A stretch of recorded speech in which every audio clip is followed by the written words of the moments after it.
दोस्तों इस वीडियो का पहला प्रश्न है, भारत में सबसे कम जनसंख्या वाला राज्य कौन सा है। दोस्तों इस प्रश्न के 4 ऑप्शन दिए गए हैं, चंडीगढ़, मिजोरम, सिक्किम और गोवा। इस प्रश्न का आंसर है दोस्तों सिक्किम। दोस्तों सिक्किम राज्य भारत में सबसे कम जनसंख्या वाला राज्य है, इसलिए दोस्तों इस प्रश्न का आंसर है सिक्किम। दोस्तों यह प्रश्न आपके लिए काफ़ी इंपॉर्टेंट है, क्योंकि दोस्तों यह प्रश्न जनसंख्या से संबंधित है और दोस्तों कोई भी एग्जाम हो जनसंख्या से संबंधित 1-2 प्रश्न जरूर पूछे जाते हैं, इसलिए दोस्तों इस प्रश्न का आंसर आप लोग अच्छे से याद कर लीजिएगा। अगला प्रश्न है दोस्तों, भारत में सबसे बड़ी मीठे पानी की झील कौन सी है। दोस्तों इस प्रश्न के भी 4 ऑप्शन दिए गए हैं, लोकटक, पुष्कर, वुलर और चिल्का। इस प्रश्न का आंसर है दोस्तों वुलर झील। दोस्तों वुलर झील यह दोस्तों भारत में सबसे बड़ी मीठे पानी की झील है, इसलिए दोस्तों इस प्रश्न का आंसर है वुलर झील। दोस्तों यह भी प्रश्न काफ़ी इंपॉर्टेंट है, क्योंकि दोस्तों यह प्रश्न परीक्षा में काफ़ी बार रिपीट हुआ है। अगला प्रश्न है दोस्तों, भारत में सबसे ज़्यादा लोहा किस राज्य में पाया जाता है। दोस्तों इस प्रश्न के भी 4 ऑप्शन दिए गए हैं, झारखंड, छत्तीसगढ़, मध्य प्रदेश और गुजरात। दोस्तों इस प्रश्न का आंसर है छत्तीसगढ़। दोस्तों भारत में सबसे ज़्यादा लोहा छत्तीसगढ़ राज्य में पाया जाता है, इसलिए दोस्तों इस प्रश्न का आंसर है छत्तीसगढ़। अगला प्रश्न है दोस्तों, दादा साहेब फाल्के पुरस्कार की शुरुआत कब हुई। दोस्तों इस प्रश्न के भी 4 ऑप्शन दिए गए हैं, 1965, 1961, 1969 और 1970। दोस्तों इस प्रश्न का आंसर है 1969 ईस्वी। दोस्तों 1969 ईस्वी में दादा साहेब फाल्के पुरस्कार की शुरुआत की गई थी, इसलिए दोस्तों इस प्रश्न का आंसर है 1969। अगला प्रश्न है दोस्तों, बंगाल का सूख किस नदी को कहा जाता है। दोस्तों इस प्रश्न के भी 4 ऑप्शन दिए गए हैं, दामोदर, ब्रह्मपुत्र, गंगा या फिर दोस्तों कोसी। दोस्तों इस प्रश्न का सही आंसर है दामोदर नदी को। दोस्तों बंगाल का सूख या दोस्तों दामोदर नदी को कहा जाता है, इसलिए दोस्तों इस प्रश्न का सही आंसर है दामोदर नदी। दोस्तों यह प्रश्न भी काफ़ी बार रिपीट हुआ है, इसलिए दोस्तों आप लोग इस प्रश्न को भी अच्छे से याद कर लीजिएगा। अगला प्रश्न है दोस्तों, स्वराज पार्टी की स्थापना किसके द्वारा की गई थी। दोस्तों इस प्रश्न के भी 4 ऑप्शन दिए गए हैं, जवाहरलाल नेहरू, मोतीलाल नेहरू, महात्मा गांधी जी या फिर दोस्तों लाला लाजपत राय। दोस्तों इस प्रश्न का सही आंसर है मोतीलाल नेहरू। दोस्तों स्वराज पार्टी की स्थापना या दोस्तों मोतीलाल नेहरू और चित्तरंजन दास द्वारा 1923 ईस्वी में की गई थी, इसलिए दोस्तों इस प्रश्न का सही आंसर है मोतीलाल नेहरू।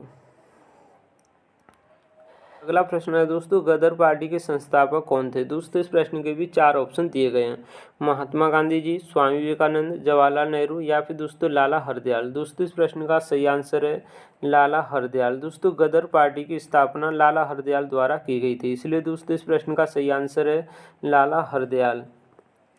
अगला प्रश्न है दोस्तों, the race of my life पुस्तक के लेखक कौन है। दोस्तों इस प्रश्न के भी 4 ऑप्शन दिए गए हैं, कपिल देव, मिल्खा सिंह, विराट कोहली या फिर दोस्तों अनिल कुंबले। दोस्तों इस प्रश्न का सही आंसर है मिल्खा सिंह। दोस्तों the race of my life पुस्तक के लेखक हैं मिल्खा सिंह, इसलिए दोस्तों इस प्रश्न का सही आंसर है मिल्खा सिंह। दोस्तों यह प्रश्न भी काफ़ी इंपॉर्टेंट है, क्योंकि दोस्तों यह प्रश्न काफ़ी बार पूछा गया है, इसलिए दोस्तों आप लोग इस प्रश्न को भी अच्छे से याद कर लीजिएगा। अगला प्रश्न है दोस्तों, मनुष्य के शरीर का सामान्य तापमान कितना होता है। दोस्तों इस प्रश्न के भी 4 ऑप्शन दिए गए हैं, 39 सेंटीग्रेड, 37 सेंटीग्रेड, 33 सेंटीग्रेड या फिर दोस्तों 35 सेंटीग्रेड। दोस्तों इस प्रश्न का सही आंसर है 37 सेंटीग्रेड। दोस्तों मनुष्य के शरीर का सामान्य तापमान 37 सेंटीग्रेड होता है, इसलिए दोस्तों इस प्रश्न का सही आंसर है 37 सेंटीग्रेड। अगला प्रश्न है दोस्तों, महात्मा गांधी जी द्वारा कांग्रेस अधिवेशन की अध्यक्षता कब की गई थी। दोस्तों इस प्रश्न के भी 4 ऑप्शन दिए गए हैं, 1916, 1921, 1924 या फिर दोस्तों 1938 ईस्वी में। दोस्तों इस प्रश्न का सही आंसर है 1924 ईस्वी में। दोस्तों महात्मा गांधी जी द्वारा कांग्रेस अधिवेशन की अध्यक्षता 1924 ईस्वी में की गई थी, इसलिए दोस्तों इस प्रश्न का सही आंसर है 1924 ईस्वी। दोस्तों यह प्रश्न भी काफ़ी इंपॉर्टेंट है, क्योंकि दोस्तों महात्मा गांधी जी द्वारा केवल एक ही बार कांग्रेस अधिवेशन की अध्यक्षता की गई थी 1924 ईस्वी में, इसलिए दोस्तों इस प्रश्न का सही आंसर है 1924 ईस्वी। अगला प्रश्न है दोस्तों, शिक्षा का अधिकार किस अनुच्छेद में है। दोस्तों इस प्रश्न के भी 4 ऑप्शन दिए गए हैं, 21 का ए, 22, 44 या फिर दोस्तों 31 में। दोस्तों इस प्रश्न का सही आंसर है 21 के ए में। अगला प्रश्न है दोस्तों, किस आयोग द्वारा भारतीय रिजर्व बैंक की स्थापना की सिफारिश की गई। दोस्तों इस प्रश्न के भी 4 ऑप्शन दिए गए हैं, साइमन कमीशन, लाला लाजपत राय आयोग, हिल्टन यंग आयोग या फिर दोस्तों उपर्युक्त में से कोई नहीं। तो दोस्तों इस प्रश्न का सही आंसर है हिल्टन यंग आयोग द्वारा। दोस्तों भारतीय रिजर्व बैंक की स्थापना की सिफारिश यह दोस्तों हिल्टन यंग आयोग द्वारा की गई थी, इसलिए दोस्तों इस प्रश्न का सही आंसर है हिल्टन यंग आयोग। अगला प्रश्न है दोस्तों, विंग्स ऑफ फायर पुस्तक के लेखक कौन है? दोस्तों इस प्रश्न के भी चार ऑप्शन दिए गए हैं, न्यूटन, अरस्तु, चेतन भगत या फिर दोस्तों अब्दुल कलाम। दोस्तों इस प्रश्न का सही आंसर है अब्दुल कलाम। दोस्तों विंग्स ऑफ फायर पुस्तक यह दोस्तों अब्दुल कलाम द्वारा लिखी गई थी, इसलिए दोस्तों इस प्रश्न का सही आंसर है अब्दुल कलाम। अगला प्रश्न है दोस्तों, भारतीय संविधान का अनुच्छेद 61 किससे संबंधित है? दोस्तों इस प्रश्न के भी चार ऑप्शन दिए गए हैं, राष्ट्रपति के निर्वाचन से, राष्ट्रपति के वेतन से, राष्ट्रपति की शपथ से या फिर दोस्तों राष्ट्रपति पर महाभियोग से। दोस्तों इस प्रश्न का सही आंसर है राष्ट्रपति पर महाभियोग से। दोस्तों अनुच्छेद 61 यह दोस्तों राष्ट्रपति पर महाभियोग लगने से संबंधित है, इसलिए दोस्तों इस प्रश्न का सही आंसर है राष्ट्रपति पर महाभियोग। अगला प्रश्न है दोस्तों, माउंट पेड्रो किस देश का सर्वोच्च पर्वत है? दोस्तों इस प्रश्न के भी चार ऑप्शन दिए गए हैं, पाकिस्तान, म्यांमार, श्रीलंका या फिर दोस्तों भारत। दोस्तों इस प्रश्न का सही आंसर है श्रीलंका। दोस्तों माउंट पेड्रो यह दोस्तों श्रीलंका देश का सर्वोच्च पर्वत है, इसलिए दोस्तों इस प्रश्न का सही आंसर है श्रीलंका।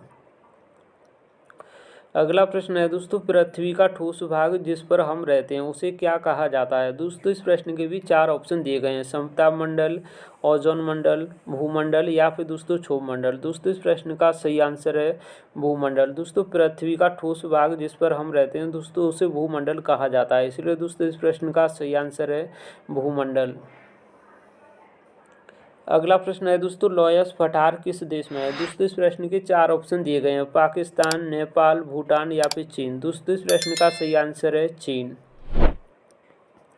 अगला प्रश्न है दोस्तों, बर्मा के नाम से कौन सा देश जाना जाता है? दोस्तों इस प्रश्न के भी चार ऑप्शन दिए गए हैं, भूटान, अफगानिस्तान, इंडोनेशिया या फिर म्यांमार। दोस्तों इस प्रश्न का सही आंसर है म्यांमार। दोस्तों म्यांमार देश को बर्मा के नाम से भी जाना जाता है, इसलिए दोस्तों इस प्रश्न का सही आंसर है म्यांमार।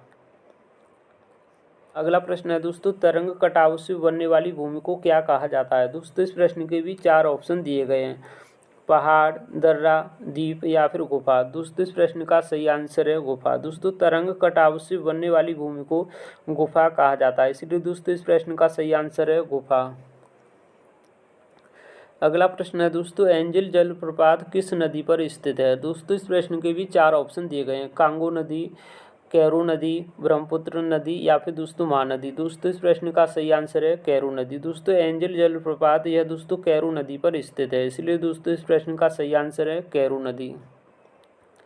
अगला प्रश्न है दोस्तों, किस नदी को तेल नदी के नाम से भी जाना जाता है? दोस्तों इस प्रश्न के भी चार ऑप्शन दिए गए हैं, कांगो नदी, नाइजर नदी, कैरू नदी या फिर लिम्पोपो नदी। दोस्तों इस प्रश्न का सही आंसर है नाइजर नदी। दोस्तों नाइजर नदी को यह तेल नदी के नाम से भी जाना जाता है, इसलिए दोस्तों इस प्रश्न का सही आंसर है नाइजर नदी।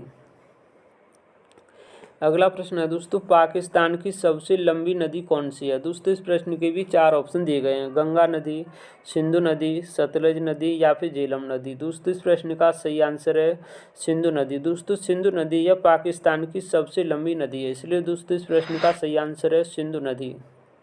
अगला प्रश्न है दोस्तों, कपिलधारा जलप्रपात किस नदी पर स्थित है? दोस्तों इस प्रश्न के भी चार ऑप्शन दिए गए हैं, नर्मदा नदी, गोदावरी नदी, कावेरी नदी या फिर ताप्ती नदी। दोस्तों इस प्रश्न का सही आंसर है नर्मदा नदी पर। दोस्तों कपिलधारा जलप्रपात यह दोस्तों नर्मदा नदी पर स्थित है, इसलिए दोस्तों इस प्रश्न का सही आंसर है नर्मदा नदी। अगला प्रश्न है दोस्तों, तिब्बत में किस नदी को त्सांगपो के नाम से भी जाना जाता है? दोस्तों इस प्रश्न के भी चार ऑप्शन दिए गए हैं, सतलज नदी, चिनाब नदी, झेलम या फिर ब्रह्मपुत्र नदी को। दोस्तों इस प्रश्न का सही आंसर है ब्रह्मपुत्र नदी को। दोस्तों तिब्बत में यह ब्रह्मपुत्र नदी को त्सांगपो के नाम से भी जाना जाता है, इसलिए दोस्तों इस प्रश्न का सही आंसर है ब्रह्मपुत्र नदी। अगला प्रश्न है दोस्तों, येलो नदी किस देश में बहती है? दोस्तों इस प्रश्न के भी चार ऑप्शन दिए गए हैं, अमेरिका, जापान, चीन या फिर म्यांमार। दोस्तों इस प्रश्न का सही आंसर है चीन। दोस्तों येलो नदी यह चीन देश में बहती है, इसलिए दोस्तों इस प्रश्न का सही आंसर है चीन। दोस्तों मैंने आप लोगों को इस वीडियो में टॉप 25 प्रश्न सामान्य ज्ञान से संबंधित कराए, जो कि बार बार परीक्षा में पूछे जाते हैं। उम्मीद करता हूं दोस्तों आप लोगों को यह वीडियो पसंद आया होगा। दोस्तों वीडियो को लाइक, शेयर और चैनल को सब्सक्राइब जरूर कर दीजिएगा, जिससे आप लोगों को और भी वीडियो देखने के लिए मिलते रहेंगे। Thanks for watching. हेलो दोस्तों, जीके स्टडी एग्जाम 21 में आप सभी लोगों का फिर से एक बार स्वागत है। दोस्तों मैंने इस वीडियो में सामान्य ज्ञान के टॉप 25 प्रश्न लिए हैं। दोस्तों मैंने इस वीडियो में वही प्रश्न लिए हैं जो दोस्तों परीक्षा में बार बार पूछे जाते हैं। इसलिए दोस्तों यह वीडियो आप लोगों के लिए काफ़ी इंपॉर्टेंट है, क्योंकि दोस्तों मैंने इस वीडियो में सभी सिलेक्टेड प्रश्न लिए हैं। इसलिए दोस्तों आप लोग इस वीडियो को कम से कम 2-3 बार जरूर देखिएगा, जिससे आप लोगों को यह सभी प्रश्न अच्छे से याद हो जाएँ। मैं आप लोगों से दावे के साथ कहता हूँ कि दोस्तों यदि आपका कोई भी एग्जाम है तो दोस्तों आप लोगों को इस वीडियो से प्रश्न देखने के लिए ज़रूर मिलेंगे।